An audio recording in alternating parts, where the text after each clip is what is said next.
Everyone in Japan has two faces: your coworker, your neighbor, your Japanese friend, especially your Japanese friend. And before you call that dishonest, Japan would like a word, because Japan does something almost no other culture does.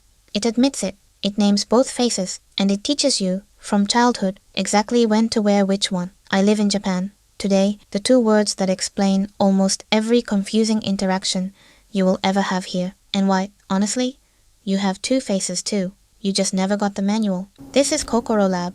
The first word is Honne, written with the characters for true sound. Your real voice. What you actually think. What you say at midnight to your closest friend after the second drink. The second word, tatemae, literally, the front you build. The face you construct for the world. Polite, smooth, appropriate. Here is the part the West gets wrong. Tatemae, not lying. It is architecture. In Japan, the space between people is something you build carefully, like a room everyone has to live in together. Tatemae is the wall that keeps the room standing. Honne is what you keep inside your own house. Nobody here is confused about which is which.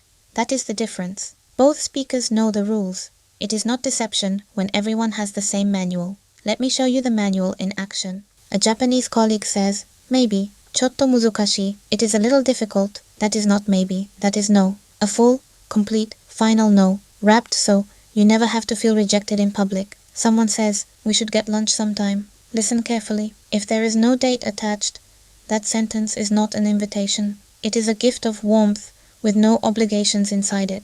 There is a famous old story about Kyoto, probably folklore, but every Japanese person knows it. A host offers you ochazuke, a simple rice dish, as your visit runs long.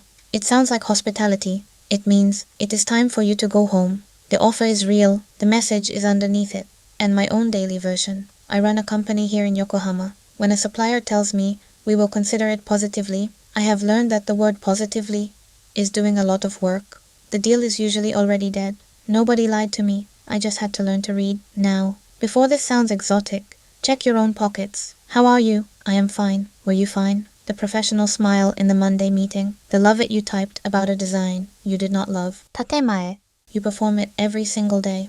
The difference is, your culture told you that having two faces makes you fake. So you do it, and then you feel guilty about doing it. Japan removed the guilt. It said, of course there are two faces. There have to be. One protects the group, one belongs to you. Psychologists call the Western version self-monitoring. Japan just built it into the language, gave both halves a name, and stopped pretending otherwise. That is not less honest than the West. You could argue it is more honest about what social life actually is, and here is the part I find genuinely beautiful. In a culture where the polite front is the default, the real voice becomes precious when a Japanese friend finally shows you honne, complains to you, disagrees with you, tells you the unpolished thing. That is not rudeness. That is the door opening. You have been moved from outside to inside. There is even a pair of words for those circles. Soto, the outside, and uchi, the inside. In the West, instant openness is cheap. Everyone tells everyone everything on day one. Here, honne, earned slowly, which means when you get it, it is worth something. So here is this week's practice. Once a day, notice which face you are wearing. Do not judge it, just name it. Tatemae, I am building the room. Honne, I am home. That tiny act of naming, psychologists would call it labeling, is the whole skill. You stop being trapped in the performance the moment you can see it. Next week, Kaizen, the Japanese improvement method that productivity YouTube completely rewired, and what it actually looks like inside real companies here. Subscribe so you do not miss it. And in the comments, tell me the most confusing polite sentence anyone has ever said to you. I read everything.